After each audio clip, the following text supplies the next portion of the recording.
Well, it was a different time, as in it was a different era, and it was definitely a different place. And because it was a different time, the same place was very, very different. And I'm talking about Bombay, maybe in the 70s, early 80s. I remember my aunt cleaning the windows and the balcony. And in those times, we had not covered the balcony with a grill or even a sliding window. It was a different time. And she was cleaning it in October. And whilst in the Western countries they have spring cleaning, and why not, everything gets very soggy after the snow and the water becomes sludge, it's not always pretty and all the dampness comes out. But in India, it was always a fall cleaning, because we would call it the Diwali cleaning. And people who didn't understand what spring cleaning was called it spring cleaning and spring clean, and it was just like bounce back into cleaning. But the kind of food that we ate in those times was mostly prepared at home. So you had Chandu Halwai. You had Chandu Halwai who made motichur laddus and bundi laddus, which were similar but different, and jalebis and malpuas, and mostly kaju katri, which was heavenly, And in those times, people made most food at home except kaju katri. And now as we get into the new era, we have barfi. We had a case of barfi that was 50 years old. I mean, this can only happen in India, this kind of thing, where people ate barfi and died, And then you had a case where they made the silver foil on top of mithais with some skin or something. I mean, it's getting really bad. I mean, gone are the days when they used to sell you dalda and umda and call it vanaspati, and it came from Ahmed Mills, and it was probably cow fat, taro, And then but then that is true everywhere in the Western world. If you went and ate at Burger King's and you ordered fries, which are, essentially potato fries are vegetarian, right?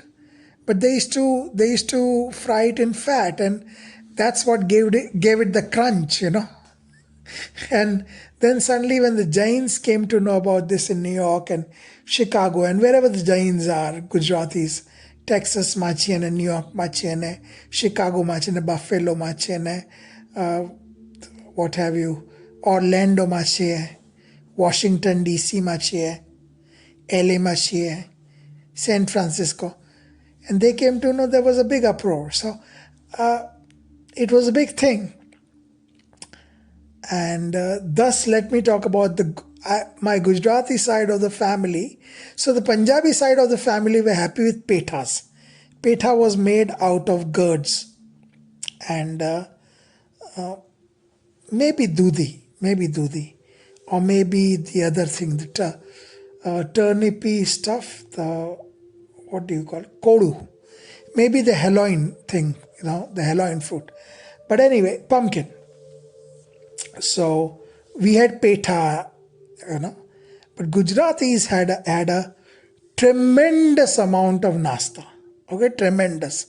So the everyday nasta would be anything from bakar vadi, which was mostly made in farsan shops, but khakra. So you had rotis left over, you could make khakra out of it. Then you could make masala khakra out of it. Then they added pav bhaji masala and made it pav bhaji khakras. Then this is every day. Then you would have sev mamra. Then you would have gathia. Okay? And sev mamra would have a lot of hing and a lot of turmeric. So it's good for you. It's a light nasta, which you have with cha. And then you could have the other nastas like gego and the green mung thing. What is it called? I loved it. And then during winter, you would have something called ped, which was made out of gum tree extract, gum, actually, gum, literally.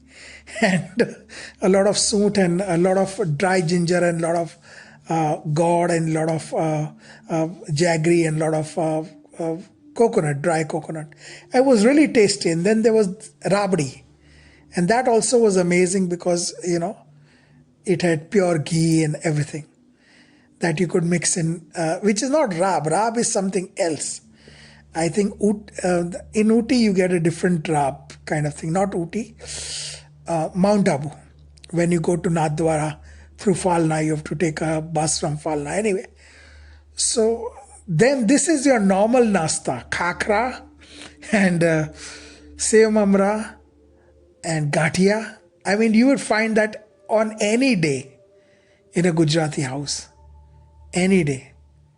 And then there was the mad thing called kichu, which I loved, which was made out of mung flour, mung flour. And then came Diwali. And when Diwali came, hell broke loose. So you had some very, very spicy nastas like fafda. Fafda would be like the best way I can describe it is there would be wafers. There would be wafers or crisps or crunchies made out of, not chakri. Chakri also is different. But this thing, fafda, would be made out of not corn flour, but the closest thing to corn flour, the other gram flour. And we just call it gram in India. But actually it's chickpea flour. Okay. And you would make fafda. Then you would make dahithra. Then you would make mathia, then you would make methi puri, then you would make tikhi puri, which is kadak puri that you can dip in the tea. God. And then you would make all the mithais. So you would make like 20 things. And the things that I can remember is gugra, khakra, not khakra, this is Diwali. So gugra, fafda, and mathia and gadi puri, It was crazy. And then you would have locha halwa coming in from near Tribhuvan Das Bhimji. And also Diwali would be like, for 4 days of Diwali, we would be eating all those nasta kind of food, like very heavy. So after Diwali was over, my grandfather always said, and we all agreed, okay, today just make dal bhat. Just make dal bhat. And the Gujarati dal, which I thought before I migrated to New Zealand in 2002, and it's already 18 years, you see, I thought the dal was a nothing thing. It was just a nothing. Like, you have those extras in a movie where, the main hero is batata and the side hero is gobi. And then you have dal in the background, some people standing and watching. But then I didn't eat dal for a year. I sometimes cooked on my own. I said, dal is overrated and dal is nothing. But actually, dal is a mainstay. And then I realized that I'd lost a lot of protein because of, lack of dal. Because Gujarati is essentially, unless you're a Surti, then you eat everything like, halal biryani and everything. But mostly Gujaratis are vegetarians. Unless they are Surtis, then you don't know what they can eat. But so we had, Diwali was filled with nastas, And nastana, we would open nastana dabbo. And then there'll be chavanu. And then there will be popcorn chavanu, not popcorn chavanu, corn chavanu, which would have sing and save and masala and the world. They would just mix everything up. And then you had something magical called dal moot. And dal moot was like a moong dal, which was fried, and it had some very thin save and very salty. And then you also had the moong dal itself, which of course if you went into small towns, even in North India, say you went to Agra or you went to, Agra again is a big farsan capital, or at least was, you went to Muzaffarnagar or you went to Punjab, you would find this dal. I remember when I was young and I went to Punjab, and I would just take 10 paisa every day and go and buy some dal and eat it.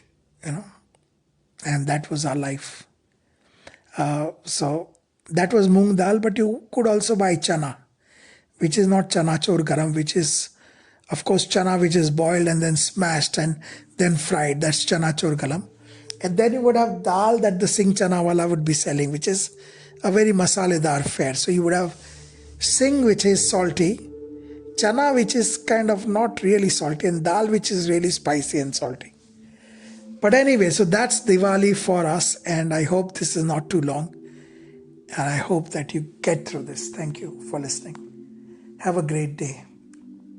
And because this has all those Gujarati words, I don't want to type it or dictate it. Then, the auto spell would make me sit forever and trying to decipher what I wrote.